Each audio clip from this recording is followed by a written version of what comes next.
Welcome back to the channel TechTube.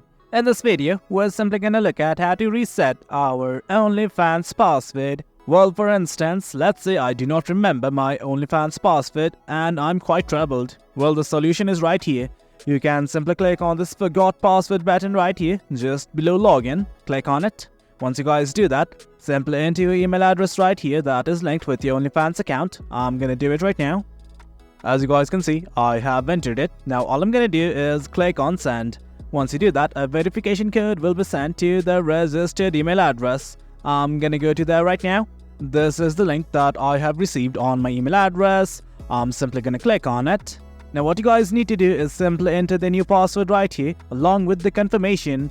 Once you've done that, simply click on save. And once everything's okay, just enter your credentials and you will have recovered your OnlyFans account. Well guys, that is it. That's how you reset your OnlyFans password. Process quite easy. Well guys, that's about it. If you guys found this video informative, do remember to hit like, share and subscribe.